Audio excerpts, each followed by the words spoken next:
démissionner face à la misère des Sénégalais. Madame, c'est Nyonné aussi. Ça, c'est même plus du Ponce Pilatisme qui vient de Ponce Pilate. Je m'en lave les mains. Je m'en lave les mains. Mais eux, ils ont démissionné. Acte à l'appui. Pilate. Il s'est fait amener de l'eau, il s'est tout rincer les mains. Voilà. Prenez. Amadou Ba, c'est-à-dire le candidat de Benno Bokk Yakaar. C'est lui le candidat, le soir, le cheval. Bon, après, on saura si c'est un Foutanké ou un Bayard ou un Marougour. Mais pour l'instant, on a une situation parce que ça aussi, ça fait partie du bilan. Amadou Ba et son gouvernement ont démissionné face à la misère des Sénégalais. Quand on démissionne face à ça, et maintenant on te met au-dessus de ça. Comment tu vas faire? Tu vas fuir? Rien que pour ça, tu démissionnes. Mais maintenant, quand on te donne plus lourd que ça, mais tu vas fuir. Hein? Mais avant de pouvoir le plus, il faut d'abord pouvoir le moins. Le peu. Hein? Tu peux pas. Maintenant, le plus lourd, comment pourrais-tu? That is the question. Ok. Amadou Ba et son gouvernement ont démissionné face à la misère des Sénégalais. Macky entre en campagne avec opération de charme pour son candidat. En tout cas, eux, ils sont déjà là-dedans. Amoul Demel Manguigno, eux, ils ont déjà démarré. Le coût de la vie tue à petit feu les gorgorlous. Et aujourd'hui, cette question, ceux qui ont la solution, qui devraient avoir la solution, n'en ont apparemment cure. Je crois que je parle français. C'est ça. Cure. Bon, maintenant je vais parler comme on parle à Koloban. Ils s'en tapent. Ils n'en ont que faire. C'est Nyon Neuti. À Ziguinchor, 52 écoles restent non fonctionnelles.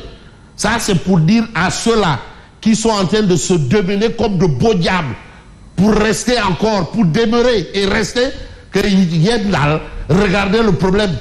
Regardez aussi les problèmes. Parce que ces gens-là, ils ne font pas du bénévolat. Hein? Ce n'est pas du bénévolat. Ils sont payés pour des solutions. Mais voilà les problèmes, trouver des solutions. D'accord, il faut aller à la conquête, parce que tout, c'est un tout. Hein? Il faut aller à la conquête du suffrage. Ça fait partie aussi de la vie, de la démocratie d'un pays. C'est normal. Mais attends, mais avant là, mais il faut savoir si la maison là, elle est nettoyée, les enfants ont mangé, les enfants sont allés à l'école, tout. C'est un peu ce que Tribune essaye de faire. La population abandonnée à elle-même. Mais kilo soble, ça a diminué ou pas? Oui, 1000 francs. 1000 francs. 1000 francs. Non, c'est pas possible. Si. Watel? Hein, 1000 francs, 900 non. 1000 francs. Il y a des boutiques. Hein? 1000 francs. Non, attends, kilo soble. Hein? Des localités. Mais je pense à l'intérieur, c'est beaucoup moins cher. À l'intérieur? Ouais. Mais à Dakar, c'est cher. Hein? À Dakar, c'est cher. Il faut savoir aussi qu'il y a le phénomène des boutiquiers qui vendent par cité. Oui. Ça dépend de la localité où tu habites. Ils vendent en fonction de ton quartier, c'est-à-dire de là où tu habites. Non, Asma, c'est que non. Oui, voilà. C'est que Asma aussi. Asma de faire d'encre. Non, Asma, tu n'as pas fait tous les quartiers de Dakar pour dire que c'est comme ça. Bon, moi j'habite à quartier Ngelo. C'est 1000 francs, quartier Ngelo. Fille, quartier Ngelo, c'est 1000 francs. Fille Ngelo, tu connais le quartier Ngelo? Marché Ngelo, comment marché Ngelo? Marché Ngelo. Mais zone Ngelo, marché Ngelo, c'est Ngelo. Tu connais le robinet Lansana? Ah oui, c'est le même prix, le robinet Lansana, c'est ça, hein? Bon, voilà la situation. Mais vous avez Bougane Gueye Dany. Ah oui. Il n'en démord pas. Il ne lâche pas le morceau. Wallahi talay. Dis-moi, c'est un lutteur de tank. Mbapat tank, lui, il cherche les pieds. Ouh, Dourassou.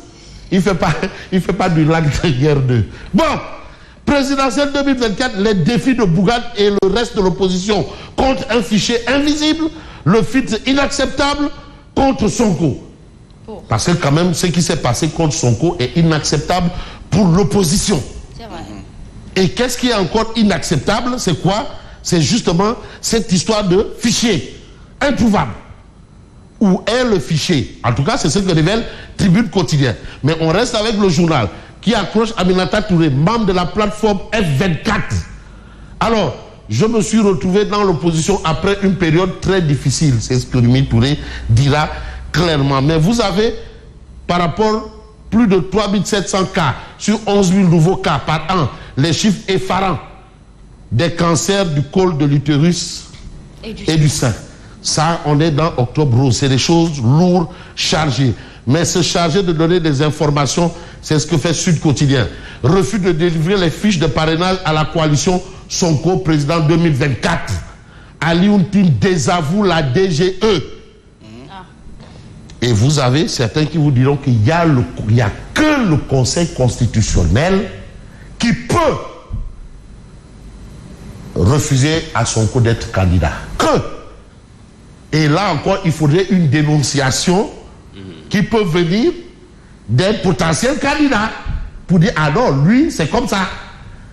Il y a des explications. Non, attention, il y a des choses tellement techniques qu'il faut prendre la peine de comprendre. Le commissaire Tador Fall et compagnie invités à ne pas se substituer au Conseil constitutionnel. Ça, c'est ce que révèle Sud Quotidien. Et puis, poste de Premier ministre, Mimi Touré invite Amadouba à rendre le tablier. On a cette actualité. L'autre actualité aussi, c'est bien entendu Walf Quotidien. Pluralité de candidats à la candidature. Finalement, le syndrome Benno guette Pastef. Qu'est-ce qui se passe? Voilà la situation. Et jusqu'au jour d'aujourd'hui, remarquez, il n'y a que Benno et Walou, c'est les seuls qui ont déjà une organisation bien établie à la conquête des parrainages. Qu'est-ce que c'est? Ah, ils ont déjà un gouvernement du parrainage. On sait que dans la région de Thiès, c'est seulement Augustino qui gère. Augustino, hein? Et c'est là que c'est mon maire, il faut le rappeler. Ah oui, non, mais ça confirme le leadership. Parce que aussi, on ne va pas mettre un cheval là qui va dormir au premier bar. Du tout. Augustino, c'est à Thiès. Et il a toujours gagné. Ah mais non, lui il n'est pas dans. Non, il n'est pas. Non. Tranquille. Non, c'est-à-dire Fandem, c'est son titre foncier. Non, ça, il n'y a rien à dire. Mais Fabrice, c'est là où on interpellait la vigilance de Yewwi Askan Wi. Ils auraient dû rester ensemble jusqu'au parrainage. Ils auraient dû rester vraiment. Mais oui, mais si vous êtes ensemble jusqu'au parrainage et après la présidentielle, qui va hériter de tout ça? C'est ça aussi. Attention. Mais même si c'est une personne qui hérite. Il y a combien de candidats au sein de Yewwi Askan Wi? Mais même le coordonnateur de Yewwi, tonton Abibsi, pour reprendre la chanteuse là, comment ça s'appelle? Lui aussi, il a pris ses fiches de candidat, tonton Abibsi. Mais voilà. Donc ceux qui ont compris un peu que Yewwi là, ils ont eu raison dès le départ. C'est ça. Ah voilà. Mais voilà la situation, le temps de la lucidité. Présidentielle candidature multiple à Pastef. Le temps de la lucidité. Attention, voilà une situation. Est-ce que c'est un porte-donne? Est-ce que c'est une tactique, une stratégie ou pas? Pour l'instant, on peut peut-être considérer les choses ainsi. Mais ainsi soit-il. Et voilà, un temps où Sénégal, coup de froid entre Khalifa Sall et Barthélémy Diaz. Coup de froid. Coup de froid. Qu'est-ce qu'il y a entre les deux? Il y a un conflit entre les deux. Ah oui? Conflit? Lat Diop en zone de turbulence, ça c'est le point actu. Barthélémy et Khalifa. Waouh. Mais qu'est-ce qu'on n'a jamais vu? L'on nous baisse là. Mais il dit ça, c'est Ablaye. Mais on s'y attendait pas. Oui, à quelques mois des élections. Mais la politique. Il dit ça, c'est Ablaye. Qu'est-ce qui s'est passé? Si tu vas me poser la question, lui et moi, Godwin Gorsi, lui et moi, ancien spermateur futur. Mais pour Barth et Khalifa, j'attends de voir. Tu attends de voir? J'attends de voir. Oui. Voilà. En tout cas, plausible. Barthélémy, il y a Guy Dogalde. Vous le donnez? Il y a Guy Dogalde. Bref, parents et rentrée scolaire à Ardoise Salé. Bon, on va voir ce qui est un peu sucré par rapport à Odia, parce que le temps ne peut en aucun cas suspendre, bien entendu, son temps et son envol. Malheureusement pour moi, Odia est quand même assez éloigné. Vous avez 126 déjà candidats, c'est trop. Tout le monde veut être président. sauf Asma, qui préfère rester à Saint-TV. Toi aussi, tu es de la partie. Alors, il vient, fiche. Tout le monde vient. Le parrainage qui s'en fiche. Bref, on est des chefs de file, faisons